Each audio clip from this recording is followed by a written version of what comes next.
the voice of Monday Night Football on Westwood One, and so many of the great football games that he calls on CBS. Kevin Harlan, good to see you, sir. How are you? Yeah, hi guys, good to be on. My privilege to be with you today. That's a thrill to have you here. This is kind of your town, is it not? It is. I went to Kansas, University of Kansas, got out in '82. Met my wife here. We've raised our kids here. We've been here for a long time. And so this is a home game for you. I did the Chiefs for 9 years on radio. Yeah, it is, which is really, and they've got 2 more Mondays here during the season, which is weird. Right. So that'll be stealing a base. Yeah. So you are based here in Kansas? We are. In the summers, we're up in Wisconsin, and we come back here in the fall, and we have our grandchildren are here. Most of our grandchildren. We've got 4 of our 5 are here. Our 2 daughters are here with their husbands and their families, so we're spending a lot of time here now. Well, this is great. So this is when the Chiefs keep winning. That's one. It's perfect. It's one fewer plane flight for you, right? It is. It's wonderful. It's wonderful. That is great. Yeah. You know, and just seeing the town here and just seeing everybody all fired up. The Chiefs are. It's everybody's between, obviously incredibly excited and still a little gobsmacked that this is happening to them. Well, I just think this is, it's been so long since we've had back-to-back champions, right? Right. And people don't realize that when the Chiefs were at their lowest after the Len Dawsons and the Bobby Bells and the Willie Laniers and all these incredible Hall of Famers retired, they had a lull and a trough that was for the ages. I remember doing games, and I was doing the Chiefs. There were like 14,000 people in the stands. In Arrowhead. And Arrowhead Stadium that seats over 80,000. Wow. That's how bad it was. That's unbelievable. Kevin Harlan here on The Rich Eisen Show, back on The Rich Eisen Show Radio Network. I'm sitting at The Rich Eisen Show desk, furnished by Grainger with supplies and solutions for every industry. Grainger has the right product for you.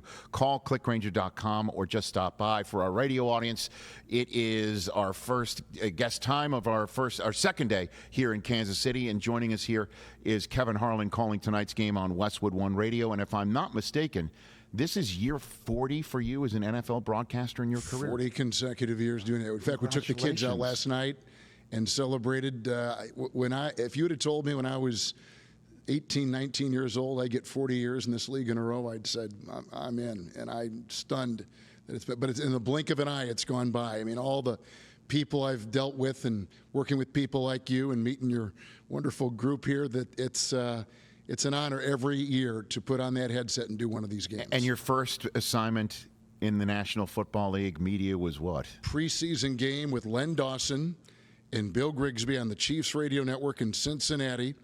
And the very first play was a 100-yard kickoff return in a preseason game in Cincinnati for the Chiefs against the Bengals. And then my first network playoff game was in 1991 with NBC, and I worked with Joe Namath, the Colts hosting the New England Patriots.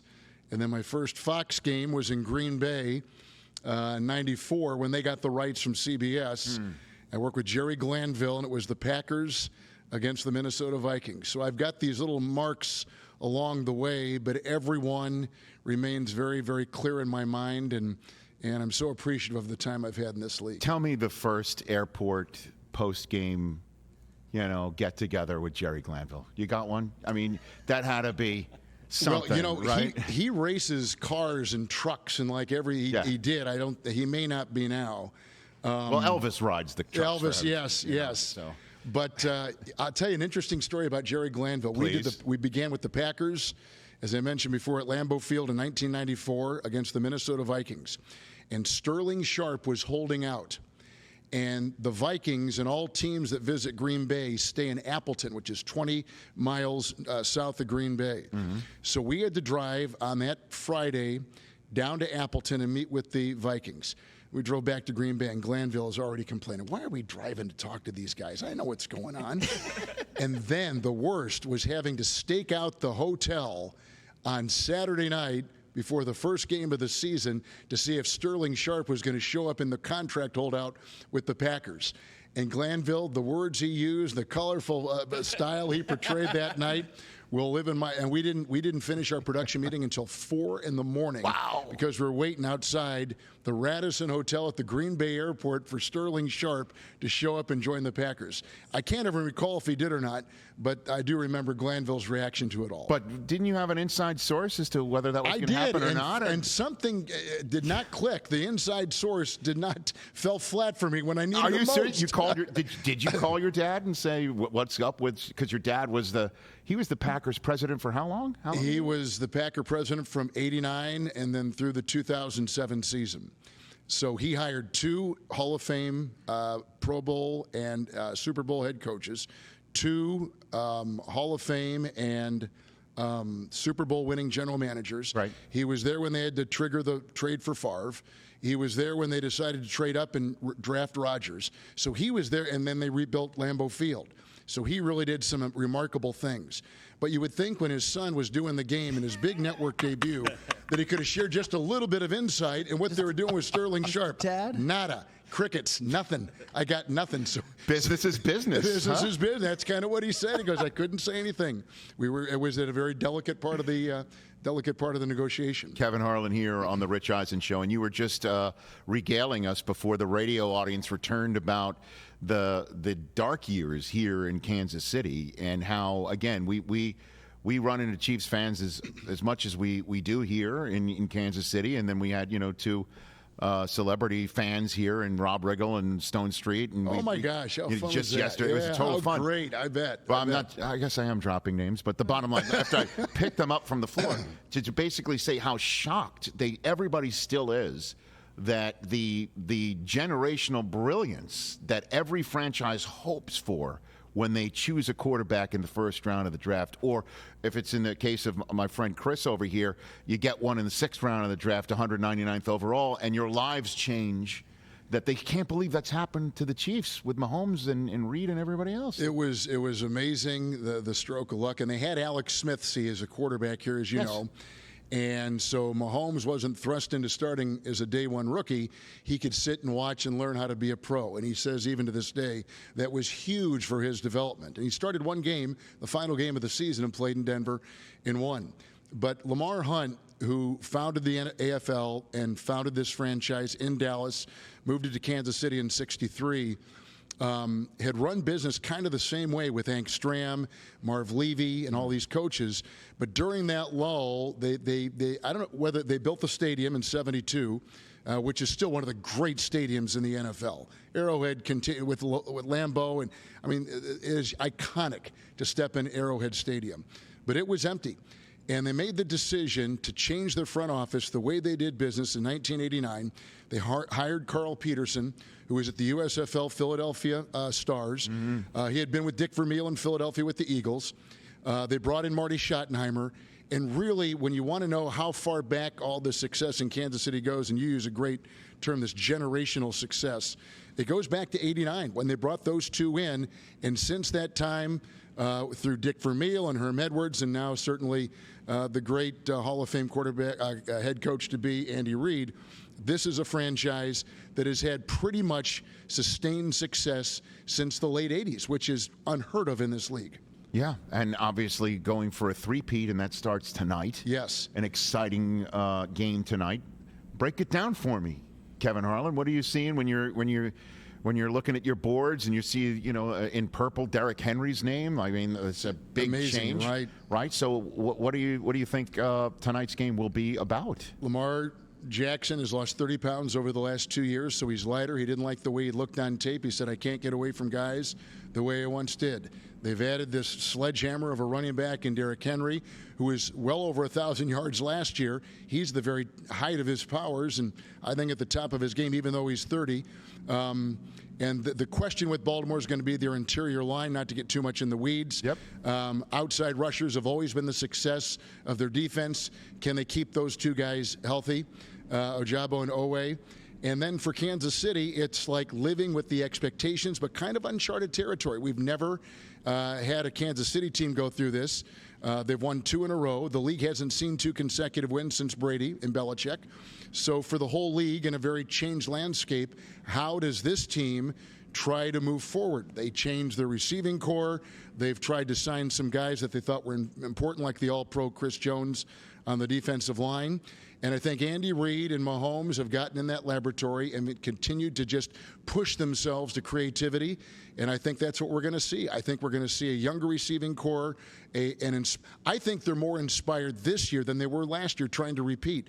I think the chance to be part of history and win 3 in a row is going to be an incredible motivator. Last year, they were just kind of they were not a great team last year. No, that's the year to get them. Right. You thought last year. But they hit their defense, and the defense carried them.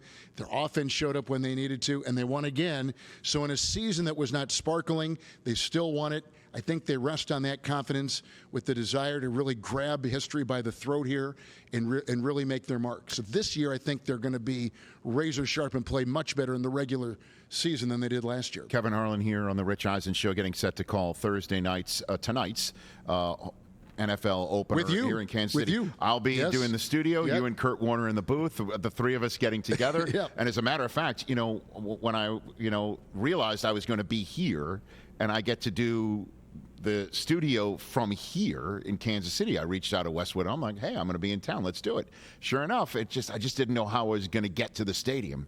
And then I found out 2 days ago it's possible to get a ride to the stadium with Kevin Harlan and Kurt Warner. Yeah, and Kurt Warner. No, I mean, Kurt's going to be a passenger. You're driving, right? So you legitimately are driving us. You're behind the wheel. Yeah, there's a back way to get in I'm that sure. I found. Yeah. I literally thought to myself, there's always a back way to get in. But who better to know the ins and outs of getting in and out of Arrowhead than a man who started calling football games 40 years ago for the Chiefs? I figured you must know the ins and the outs, right? I've got it. Okay. If you're staying with us throughout the entire game, and I'm not sure if you are because you've got to get to this for tomorrow. Yeah.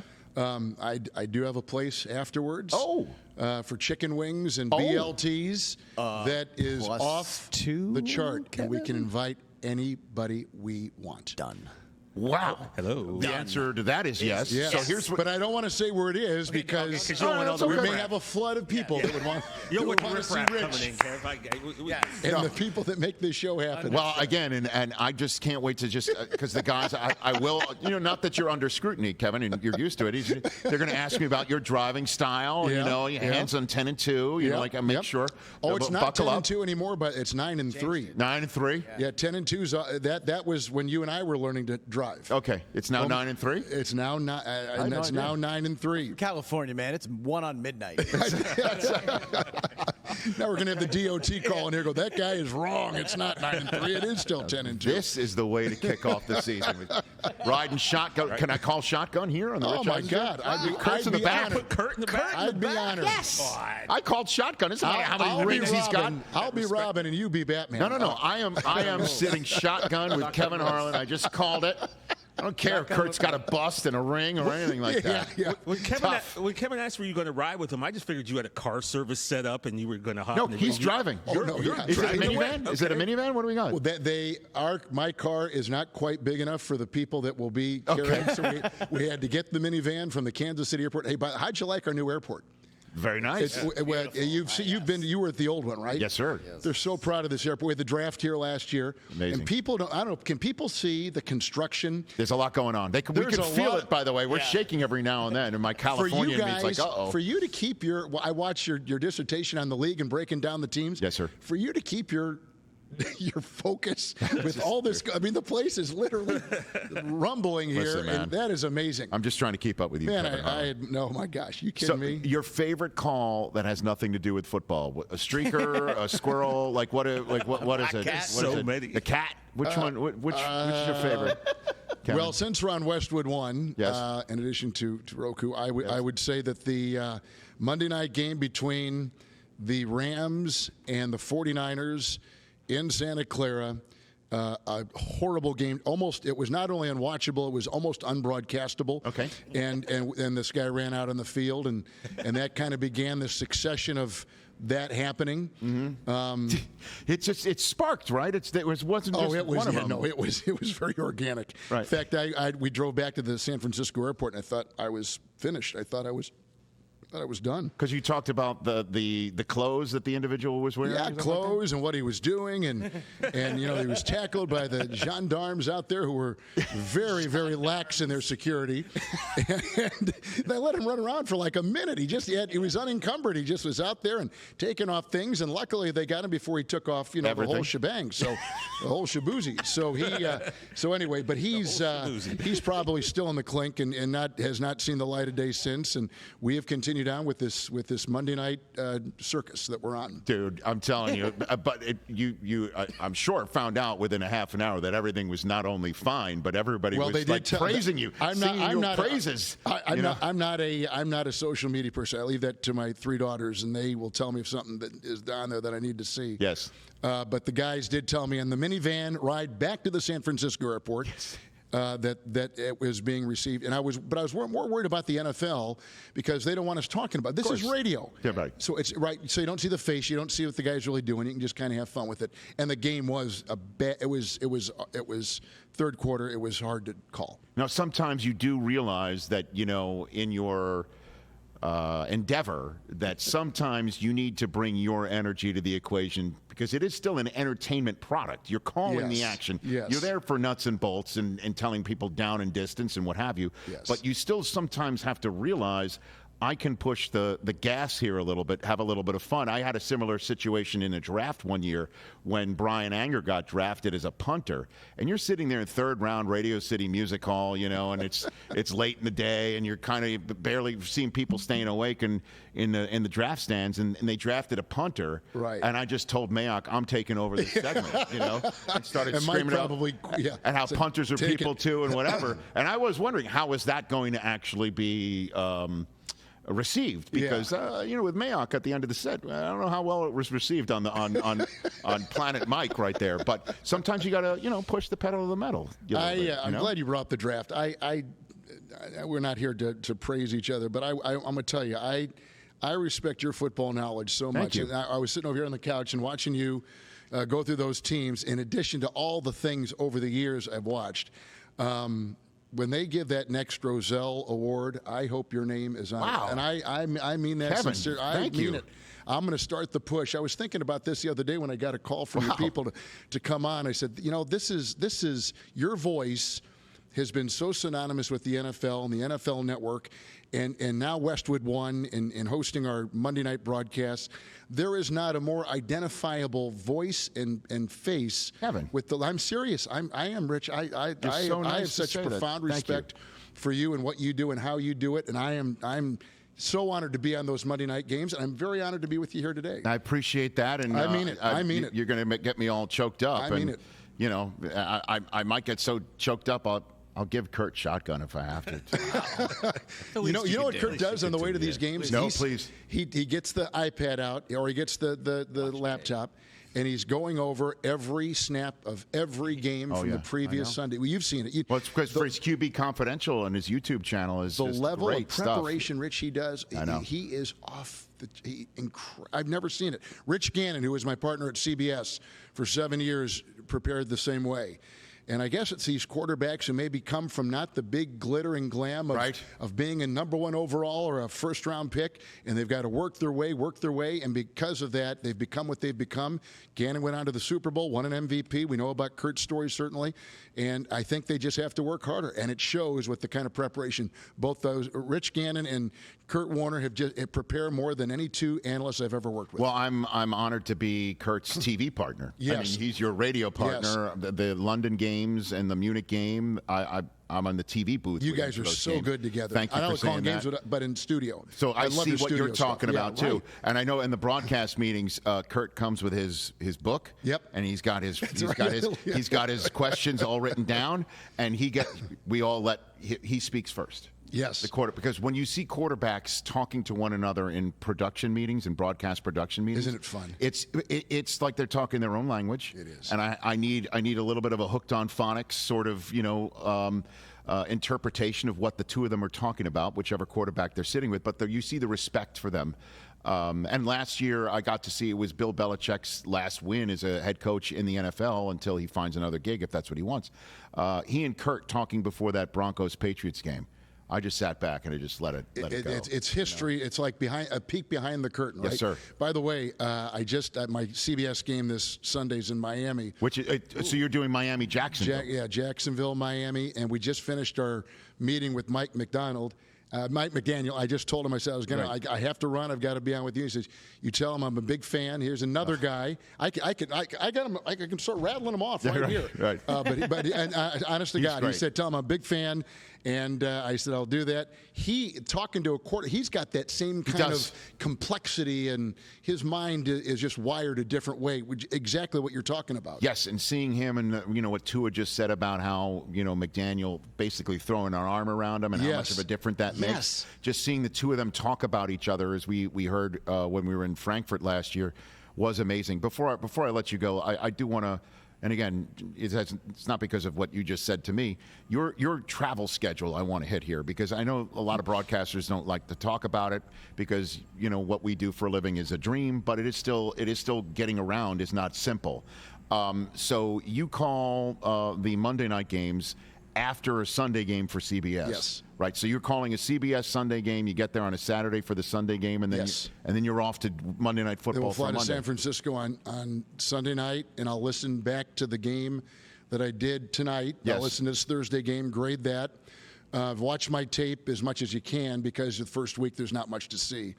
And then get ready with my notes and get ready for the Monday. And then fly back. We're still up in Wisconsin that we spend our summers in up there on Lake Michigan. So I'll go back up there and meet my wife.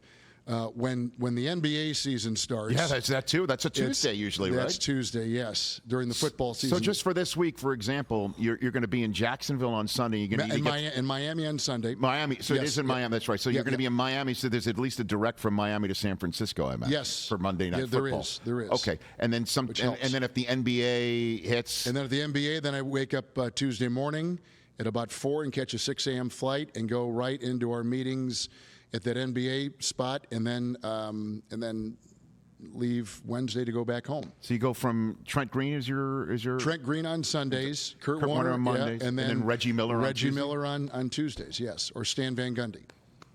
It's amazing. That ain't easy, man. Listen, I am not. As you you said it. You prefaced it. It's lucky. You're beyond what by the the grace busman's of God, holiday. like Whatever you want to call it. I mean, it is. And you're great at it, and it is a dream for what people want to do. Is certainly if you can't play it, you can talk about it. Right. At least that's why I'm doing the talking. Yes. But the bottom line is it's just one thing to the next, and you got to prepare for each one, and you stick the landing on each one. It's every day of the week. Well, if you're not doing it every day, you fall behind. And when you fall behind, you're screwed, right? I mean, you can't. You've got to stay on top of it on a daily basis. And that's the part that kind of wears you down. The game itself is easy. It's the stuff around the game, the prep, and making sure you're on it, because you're going to an audience, especially in the NBA, that knows everything. And then the NFL is, they got people that are they know everything about their team. Yeah. Everything. And you're supposed to go in there and have 5-day run up to try to at least get close to being on the same page. Hard to do. Very hard to do. Well, you're great. So keep your fingers crossed. You're great at it. And he drives himself to the stadium. Yes. Including tonight, the I'm most gonna important drive you. I cannot wait. important drive of your career. 9-3. It's like this. Post-game wings, Kevin. That's the that's most true, too. important. The wings are good. The BLTs, though, are. I don't want to give too much away because I'm Okay. afraid our Kansas City. I don't want a flood of people going to see this. Great crew. You're like here. Andy Reid with the play sheet. You got to hold it up over. You got to hold it up over your mouth. Yeah, that's right. Kevin Harlan is going to be on Westwood One tonight, calling the action of the season kickoff between Kansas City and Baltimore, and then Monday Night Football this Monday between the San Francisco 49ers and the Jets, and in between on CBS, one of those Week 1 games that I can't wait to see, Jacksonville and Miami. Yes. Great to see you. I'll see you later, sir. I will be driving. I'll have a chapeau on. I'll be gloves. You got the gloves. I will look professional. I won't talk to you if you don't want me to. I'll just drive. 5 stars. 5 stars. 5 stars. Just give me 5 stars. Thank you so much. Thank you. Kevin Harlan, everybody. Yeah, We're back on thank the you, Rich guys. Eisen Thank Show. you, Rich. Catch the Rich Eisen Show every single day on the Roku channel, 12 to 3 Eastern, for free.